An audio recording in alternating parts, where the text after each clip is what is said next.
before I get Christian or before I let the dogs out, I simply say to the Lord God, I don't know where you're going today, wherever you're going, I'm coming with you. And that's where I begin my day. And then everything else happens. I see the day through that window. I see through the window of there is nothing that can separate us from the love of God, Jesus. That simply I've made a lifetime commitment until Christ returns and takes me home to retrain my brain to replace the lies with the truth of God's word, because God is not man and he cannot lie. Sheila, in answering Julie's question, it seems to me that one of the things we allow ourselves to be robbed of is that time. We're so busy. We have so much going on. It seems like it's almost a strategy of the enemy to keep us busy so that we can't pull close to the shepherd. You feel that with many of your friends and maybe even in your own family? Oh, because I think we have made it a job rather than a passionate pursuit. I think it's something that we think, well, I have to have my quiet time. I'll have my New Year resolution, I'll read a psalm, a proverb, and 2 chapters in the New Testament every day. And it becomes one more thing in our to-do list as opposed to our who I am list. I mean, I think if you think who would be your greatest, the person you'd most like to meet who's alive today, for some people it would be a movie star or a singer or a sports star. Like a small crowd. But if that person said to you, hey, you want to come home today? You're like, it's hard to even put into words how amazing it is that the God of the universe, that this Christ, who so loves us, would say every morning, hey, you want to come in with me today? So for me, it's not a thing I do anymore. It's just who I am.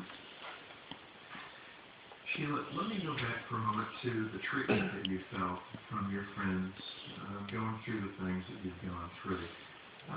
Letting go does invite people to be critical, because you're not together in that context.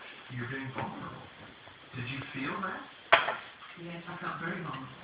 And I remember, and I know you remember well, one of the vice presidents the day that I was leaving to drive to the hospital said to me, this was a huge mistake. And I said, what do you mean? And he said, well, one, I think the enemy's using you to try and damage the ministry here. And two, if you do this, no one will ever trust you again. You make you think about a career. And I said to him, I'm not trying to save my career, I'm trying to save my life. And that was very difficult.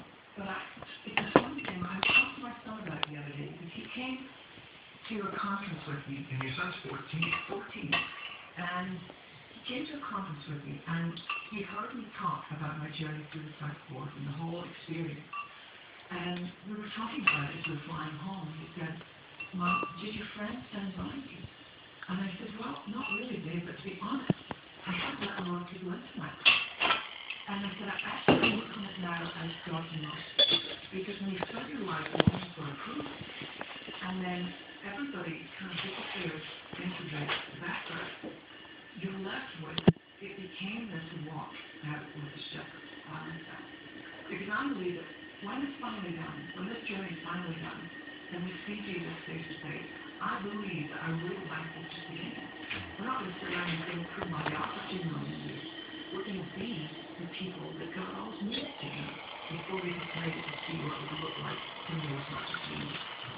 So I think it's just I like the fact that I have it all under myself. Because if people are trying to fix me, I might not fall so fast and so hard, and I need to hit that. How about that in relationships? There's a quote in the book about the danger of protecting ourselves from being vulnerable in relationships. He said the internal vows we make ultimately isolate us. They cast shadows over the landscape of our lives.